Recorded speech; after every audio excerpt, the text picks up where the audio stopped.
जिस उपदेश से राम जी को राजकुमार भगवान राम बने, वो उपदेश आप सुन रहे हैं। कितना ऊंचा ग्रंथ है। इसको वाल्मीकि रामायण भी बोलते, योग वशिष्ठ महारामायण भी बोलते। राम तीर्थ ने इसी का बार बार अध्ययन किया था। ये आप भी शांत हो जाएंगे परमात्मा में, और दूसरों को भी शांति देने की क्षमता देने वाला ये सदग्रंथ है। इसको वेदांत का सिद्धांत ग्रंथ बोलते हैं। दूसरे होते प्रक्रिया ग्रंथ। ये करके फिर कब वो आचार्य बनो तब समझो, ये तो थोड़ा पढ़ो और फिर वही सिद्धांत की बात। तो बार बार योग वशिष्ठ महारामायण विचारने योग।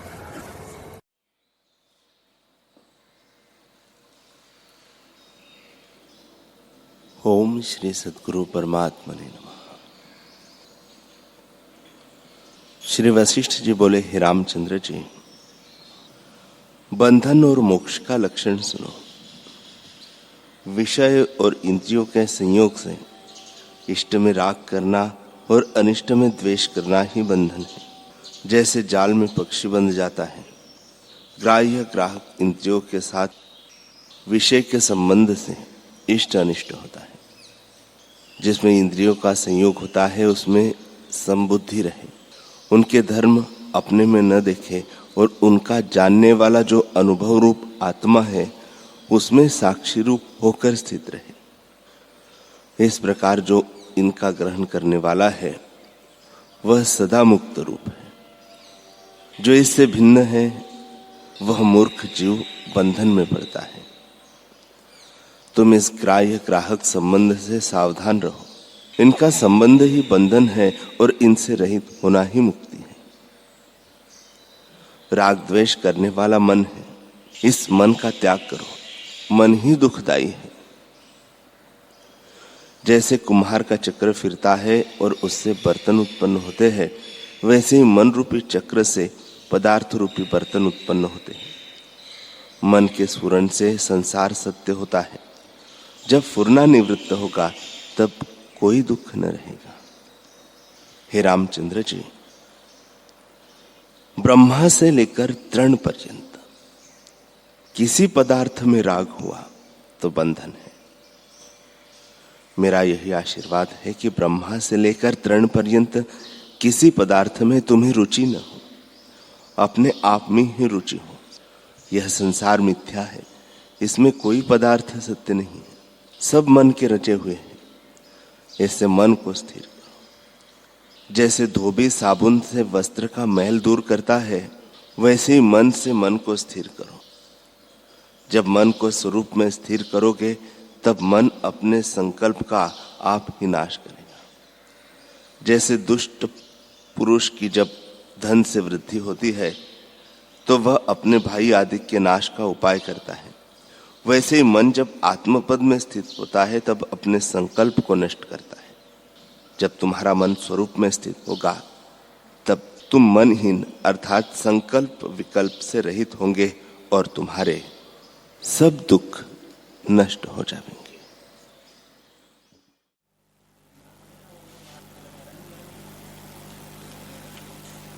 श्री योग वासिष्ठ महारामायण निर्वाण प्रकरण सर्ग 231।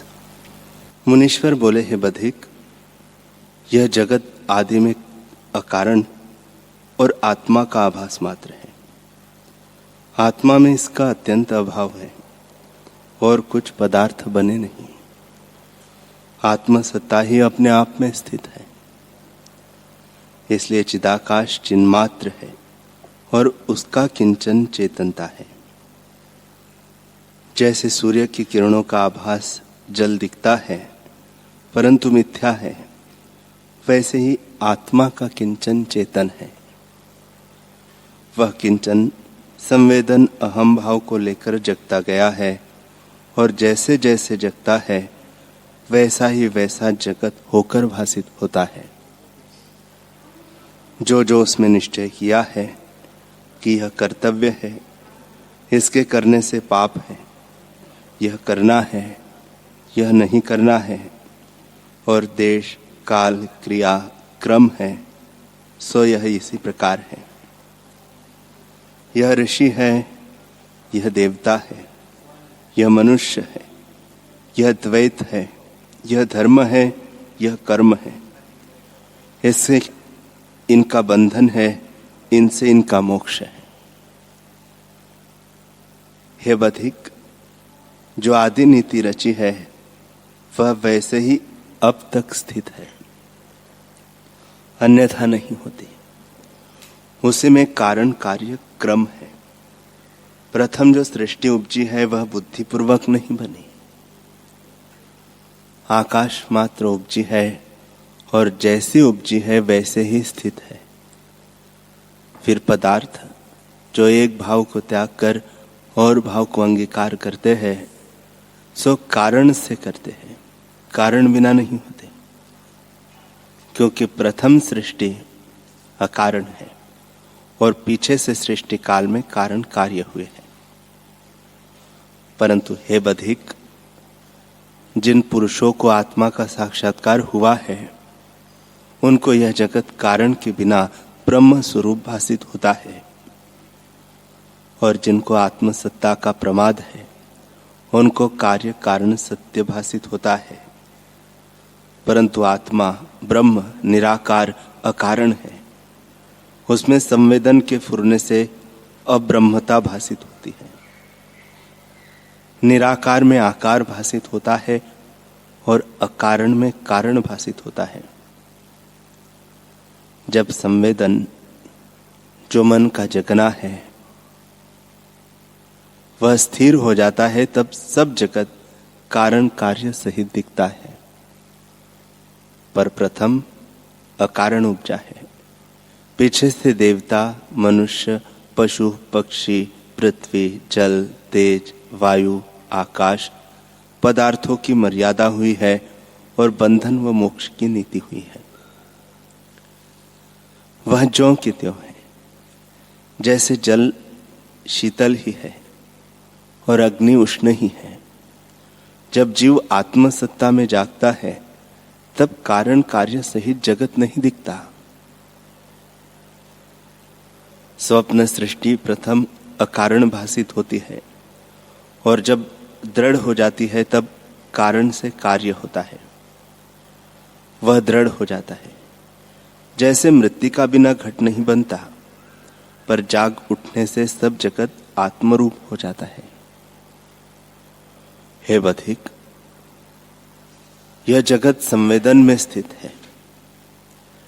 जब तक अहम भाव जगता है तब तक जगत है, और जब अहम भाव मिटता है तब सब जगत शून्य आकाश सा हो जाता है। जब तक अहम जगता है तब तक नाना प्रकार का जगत दिखता है, और जैसी भावना होती है वैसा दिखता है। सब पदार्थ सर्वदा अपनी अपनी शक्ति में और जैसे आदि नीति हुई है वैसे ही स्थित है। जो जीव जैसी क्रिया का अभ्यास करेगा उसका वैसा फल पावेगा। जो बंधन के निमित्त अभ्यास करेगा वह बंधन पावेगा, और जो मोक्ष के निमित्त अभ्यास करेगा वह मोक्ष पावेगा। ऐसे ही आदि नीति हुई है। हे बधिक, इस प्रकार किंचन होकर मिट जाता है। आत्मसत्ता ज्यों की त्यों है। जगत का उत्पत्ति और प्रलय ऐसे है जैसे हाथी की सूंड को फैलावे और खींचे। ऐसे ही चित्त संवेदन के फैलने से जगत की उत्पत्ति होती है और निस्पंद में प्रलय हो जाता है। मुनीश्वर बोले, हे बधिक, यह संपूर्ण जगत चिद अणु के ओज में है, और उस संबंध के अभ्यास से आत्मा चिद अणु की संज्ञा पाता है। ओज, अंतःकरण और हृदय तीनों अभिन्न है। चैतन्य सत्ता उसमें स्थित है, जो बाह्य दृष्टि से मृतकवत है और उनमें जीवित रूप है, और वह बड़े प्रकाश से प्रकाशित होती है। उस सत्ता का पहले चित्त से संयोग हुआ है, फिर चित्त और प्राण कला का संयोग हुआ है। हे बधिक, जब प्राण क्षोभ को प्राप्त होते हैं तब चित्त खेद को प्राप्त होता है, और जब चित्त को खेद होता है तब प्राण भी खेद को प्राप्त होते हैं। जब प्राण स्थित होते हैं तब जीव शांति पाता है। जो प्राण स्थित नहीं होते तो जीव जागृत, स्वप्न और सुषुप्ति तीनों अवस्थाओं में भटकता है। जागृत, स्वप्न और सुषुप्ति अवस्था भिन्न भिन्न होती है। हे बधिक, जब यह पुरुष अन्न भोजन करता है तब वह अन्न जागृत वाली नाड़ी पर स्थित होता है, तब वह नाड़ी रुक जाती है, उससे सुषुप्ति आती है।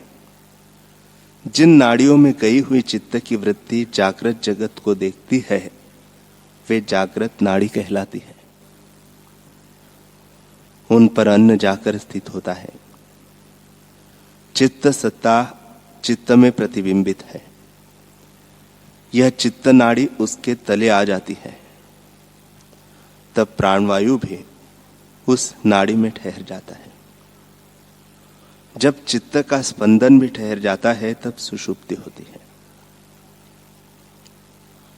जो पित्त हुआ होता है तो सूर्य, अग्नि आदि उष्ण पदार्थ स्वप्न में दिखते हैं। जब वह अन्न पचता है और उन नाड़ियों में प्राण जाते हैं तब स्वप्न अवस्था आती है। जब जल के सोखने वायु बहती है तब जीव स्वप्न में उड़ता है।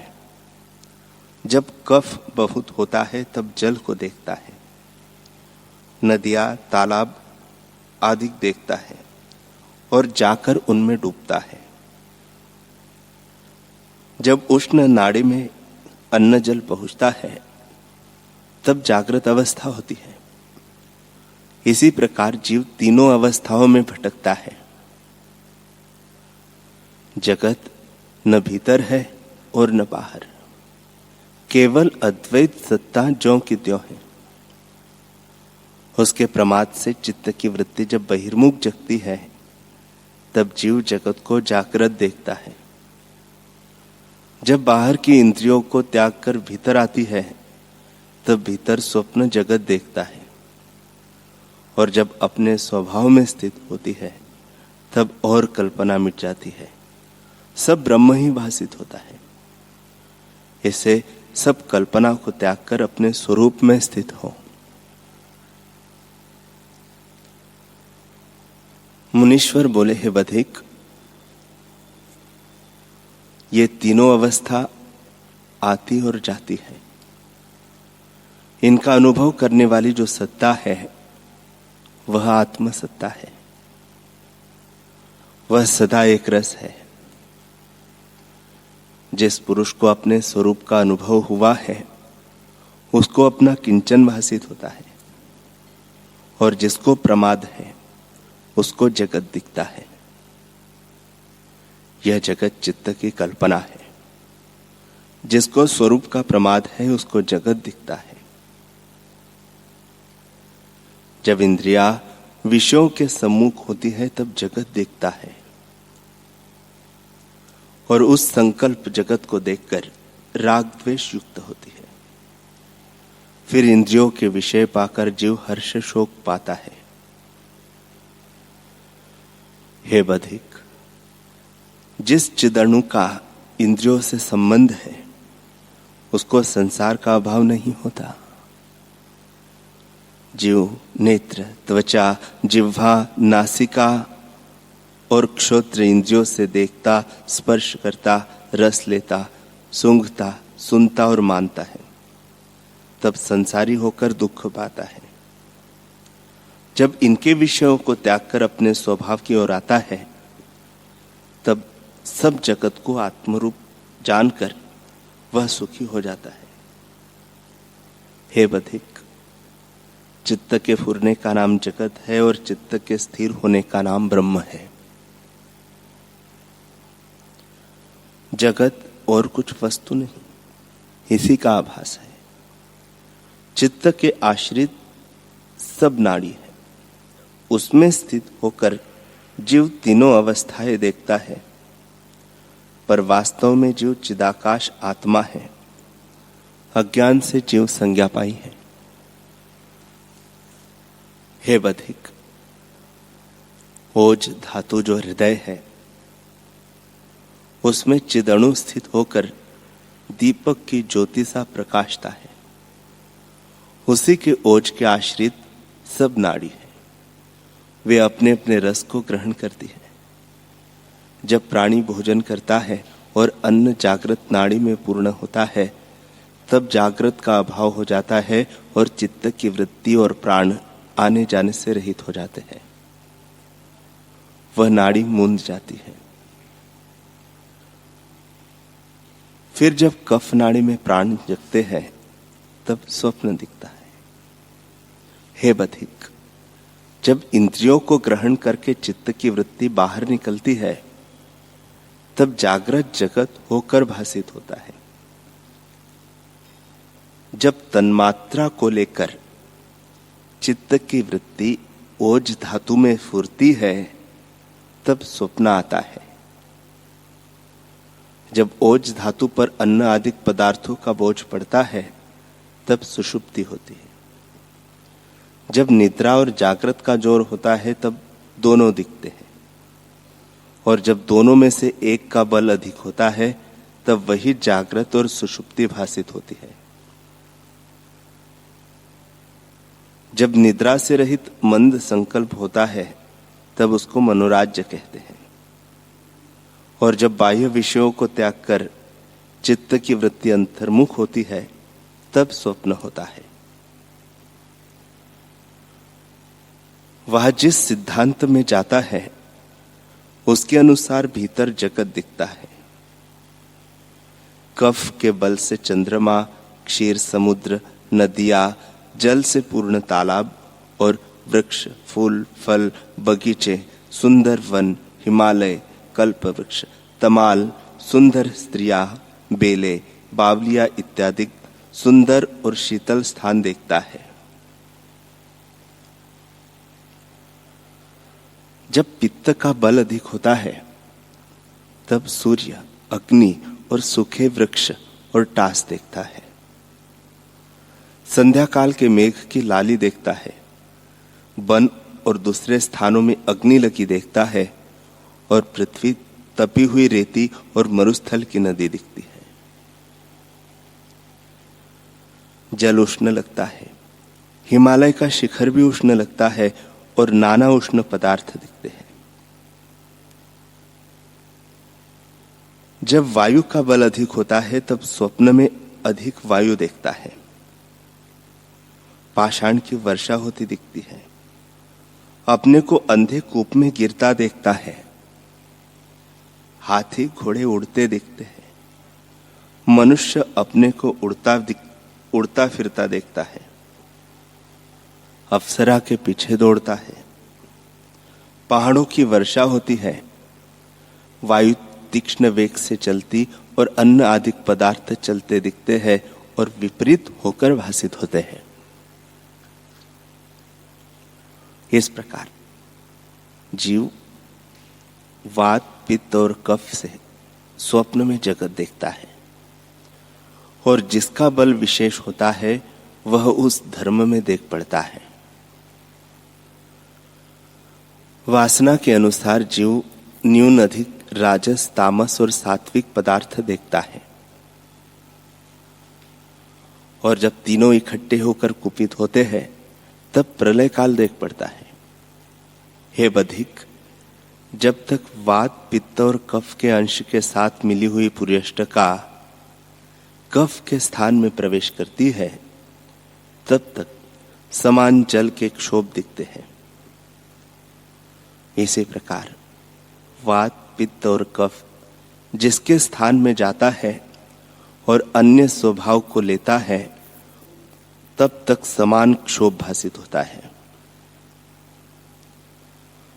जब केवल वात का क्षोभ होता है, तब महाप्रलय और महाप्रलय काल के पवन चलते और पहाड़ पर पहाड़ गिरते और भूकंप आदि क्षोभ होते दिखते हैं।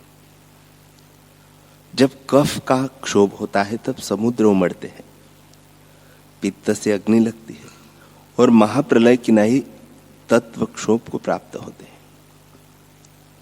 जब प्राण जागृत नाड़ी में जाते हैं और वह अन्न से पूर्ण होती है तब संवित उसके नीचे आ जाती है। जैसे भीत के नीचे मेंढक आवे, पत्थर की शिला में कीड़ा आ जावे और काठ की पुतली काठ में हो, जैसे इनमें अवकाश नहीं रहता वैसे ही और नाड़ी फुरने का अवकाश नहीं रुकता, तब इनको सुषुप्ति होती है। जब कुछ अन्न पचता है तब चित्त संवित अपने भीतर स्वप्न देखती है। जिसको जिसका विकार विशेष होता है वह उसी का कार्य देखता है। जब अन्न और जल पचता है तब जीव फिर जागृत जगत को देखता है, और जब जागृत और स्वप्न दोनों का बल सम होता है तब दोनों को देखता और अनुभव करता है। हे बधिक, इसी प्रकार तीनों अवस्था होती और मिट जाती है, सो तीनों गुणों से होती है। इनका दृष्टा, इनका अनुभव करने वाला है, वह माया के गुणों से अतीत और सबका आत्मा है। यह जगत और स्वप्न जगत संकल्प मात्र है, कुछ बना नहीं। ब्रह्म सत्ता ही किंचन करके जगत रूप होकर भासित होती है, परंतु अज्ञानी उसको जगत जानते हैं और जगत को सत्य जानकर इष्ट अनिष्ट में राग द्वेष करते हैं। जब बाहर की इंद्रियां सुषुप्त हो जाती है तब जीव भीतर स्वप्न में भटकता है और उसमें सूर्य, चंद्रमा, वन, फूल, फल, वृक्ष आदि जगत देखता है। परंतु जब स्वरूप का अनुभव होता है तब सब भटकना मिट जाता है और शांति मिलती है। बधिक बोला, हे मुनीश्वर, उस पुरुष के हृदय में तुमने जगत और प्रलय देखा था, उसके बाद क्या किया और क्या अवस्था देखी?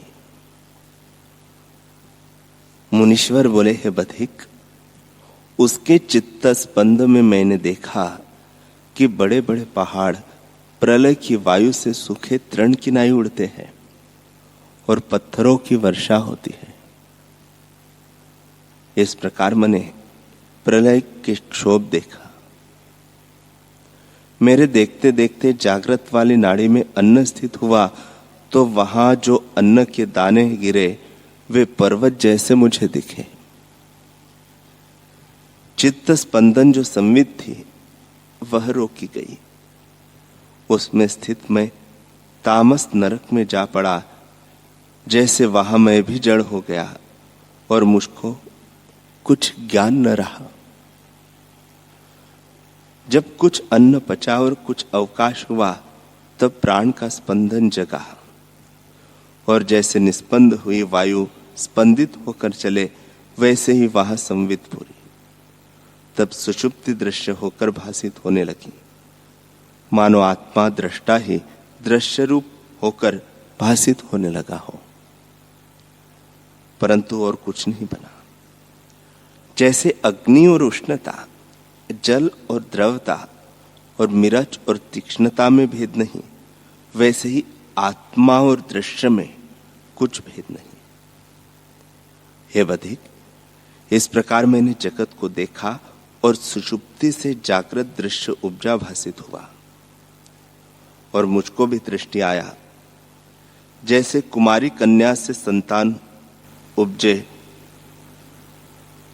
बधिक बोला, हे मुनीश्वर, जो सुषुप्ति आत्मा में दृश्य उपजी वह सुषुप्ति क्या है? जिसमें तुम दब गए थे वही क्या सुषुप्ति है जिससे जगत उपजता है? मुनीश्वर बोले, हे बधिक, जहां सब संबंधों का अभाव है, केवल आत्मसत्ता से भिन्न कुछ कहना नहीं बनता, उसका नाम सुषुप्ति है। और जिसमें जो स्फुरण हुआ उसके 3 पर्याय हैं। वे सब सन्मात्र में हैं। जो वस्तु देश काल और वस्तु के परिच्छेद से रहित है वह सन्मात्र है। उस सन्मात्र में और कुछ बना नहीं। उसके जो पर्याय है वे ही रूप है। वही सत्य वस्तु अपने आप में विराजती है और कदापि अन्यथा भाव को नहीं प्राप्त होती। किंचन में भी वही रूप है और अकिंचन में भी वही रूप है। आत्मा का ही नाम सुषुप्ति है और उसी से सब जगत होता है। जिस सत्ता का नाम सुषुप्ति है वही स्वप्न दृश्य होकर भासती है, उससे भिन्न कुछ नहीं। जैसे वायु निस्पंद और स्पंदन में वही रूप है, वैसे ही आत्मा दोनों अवस्थाओं में एक ही है। हे बधिक, हम सरीखों की बुद्धि में और कुछ नहीं बना। आत्मा ही सदा ज्यों का त्यों स्थित है। शरीर के आदि में भी और अंत में भी वही रूप है। उससे जो किंचन द्वारा भासित हुआ है वह भी वही रूप है। सुषुप्ति अवस्था में मुझको अद्वैत का अनुभव होता है और कहीं फुरना नहीं होता। उसमें जो स्वप्न और जागृत भासित होता है वह भी वही रूप है, और जिसमें फुर्ती और जिसमें भासती है उससे भिन्न कुछ नहीं। इससे हे बधिक, यह जगत आत्मा का किंचन है और आत्मरूप ही है। जब तू जाग कर देखेगा तब तुझको आत्मरूप ही दिखेगा।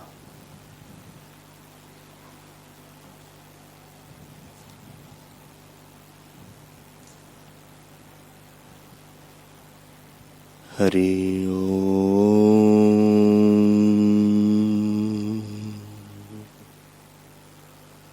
हरि ओम।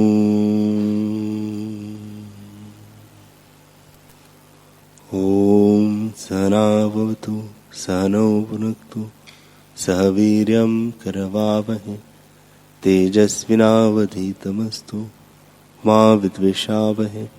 ओम शांति शांति शांति। श्री सद्गुरुदेव भगवान की जय।